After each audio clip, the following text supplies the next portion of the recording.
Hi VC, it's Aaron with Elmer. Today I'm entering a contest for a good friend of mine. His name is Rod and his channel is Happyhippy the Vinyl Guy. He's celebrating his fourth year in the vinyl community. That's absolutely awesome. You know, I'm about 2.5 years, so I've been in about 1.5 years longer than I have. Very cool, great milestone there for you, Rod. And Rod's one of the nicest guys in the VC. We sent each other a couple things back and forth. And so his contest is 10 questions of what we would like musically in the coming up year. And I've got 10 here. A lot of them are kind of similar, but I'm going to start here with my first one. The thing that I would really like is for a few of my friends, a few of the really great channels in the vinyl community to hit 1,000 subscribers. Now, the first one I'm going to mention is Rod himself, whose contest this is. He's very close. I think you're at 988, very close to 1,000. So if we get Rod over 1,000 subs, that'd be great. And then my great friend Gary from Physical Format Rock and Roll, he's about almost 940 in the 930s. It'd be really cool to get Gary to 1,000. He really deserves it. He's got a great channel.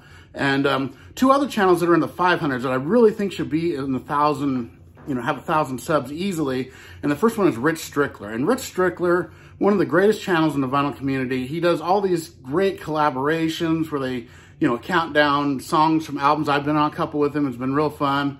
And he's just a really nice guy, and I really think he should be 1,000 subs. He puts out great content, and I would recommend anyone to go check out Rich Strickler. And, you know, he also does, you know, movie reviews or movie countdowns and some sports stuff. And I was on his sports beat with him for a while, which is really fun. And he's just very knowledgeable, and I don't think he gets the credit he deserves for how great his content is. So sub Rich Strickler if you can. And my next one is Sam St. John. Now, Sam St. John's become a friend of mine over the last few months. Really great guy. He does the collaborations with Rich, and he plays guitar with Glenn Kellaway, and they do a really cool things as the Cosmic Torpedoes, and just a really nice guy. Puts out great videos. So I think all four of those need to be over 1,000 before this year ends, especially Rod and Gary, who were so close. But Rich and Sam, all four of those people, if you can go sub them, that'd be great. Okay, and my next one, my number 2 is, I would really love for them to release the first 3 Johnny Lang record albums on vinyl. They've never been on vinyl. It's Lie to Me, Wander This World, and Long Time Coming. Those are 3 absolutely incredible albums, and I can't get them on vinyl. They're not available. So they really need to release these early Johnny Lang records on vinyl. That would be awesome. My next one of my biggest grails, they need to release Circuits of Power's 3rd album, Magic and Madness, on vinyl. This is one of my favorite albums of all time. It's got a grunge tint to it. Jerry Cantrell and Ian Astbury both do guest performances on it, but it's just such a good record.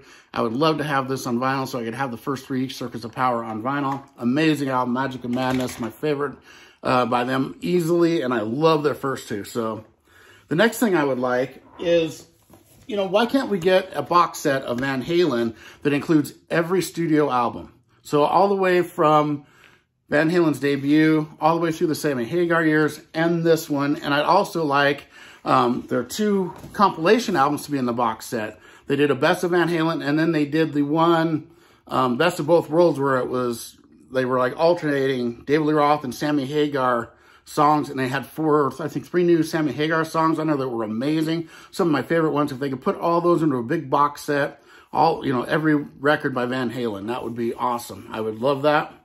My next one here, it's another one I really am dying to get on vinyl. It's Widowmaker, Blood and Bullets, also the Standby for Pain, the next Widowmaker record. And Widowmaker is Dee Snider, after Twisted Sister, has Al Pitrelli on guitar. This is one of the best albums of the 90s. I absolutely love this album so much. This is Blood and Bullets, amazing album. Widowmaker, if you haven't heard it, check it out. Next up, I would love a box set of Dangerous Toys. So I'd include the first Dangerous Toys, Hellacious Acres, and Pissed, and also the artist formerly known as Dangerous Toys, which is only on CD. I love that album. Love to have all 4 of them in a box set along with maybe a Greatest Hits.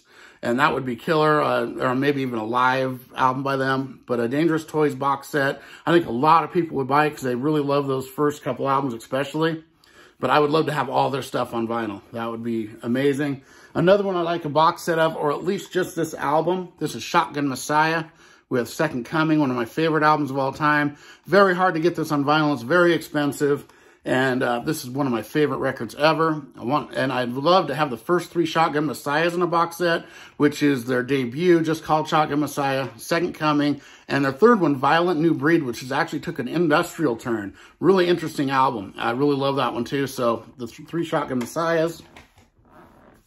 Up next, you know, I would really love to see just a mass production of records like they used to have, where you could go in and, you know, it didn't matter who the artist was, they just have them in stock.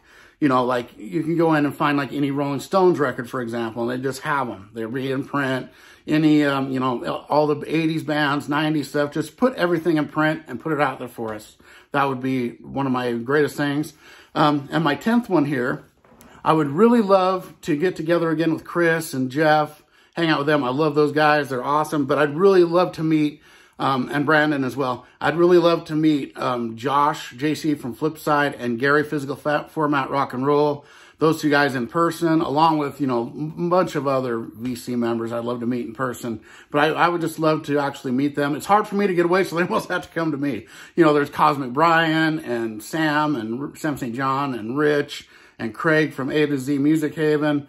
So many more people I would love to meet in person, and that's one of my goals this year. I'll try to get somewhere if I can, but, you know, JT from JT's Record Room, so many more, you know, everyone. And my final thing, and this is probably the one I want to happen the most. So, you know, the thing is, when you buy a record, the first thing I look at, and the first thing that always disappoints me, is when they have a paper sleeve. Can we just get rid of paper sleeves and have polyline sleeves in every new issue? I don't think it would be that hard for them to do it. And it's really frustrating when you get a brand new record and it's got a paper sleeve, and then you have to clean it and you get all the little shavings off your record, and sometimes there's scuff from it. So that is my #1 thing, is get rid of paper sleeves. Have them on any reissue, any new record, no more paper sleeves. I can understand the old ones you have to replace, but it's very disappointing when you get a new record with a paper sleeve.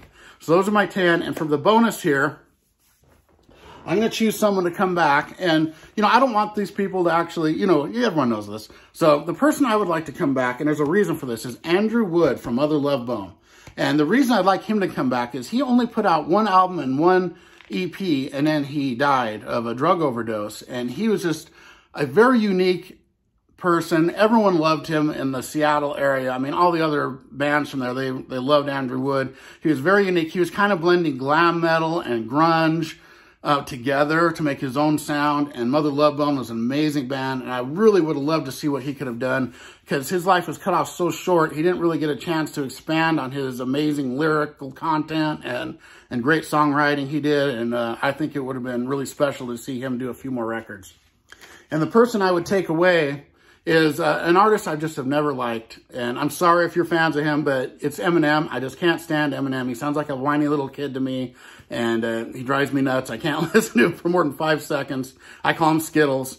But I would trade Andrew Wood for Eminem. So there we go. Everyone, sub Rod, sub Gary, Sam St. John, Rich Strickler, everybody else I mentioned. And everyone have a great day. I will see you next time. And I got one more contest to do.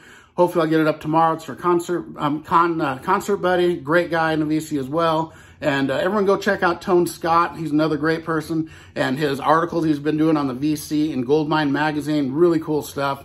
I'll see you all next time. Goodbye.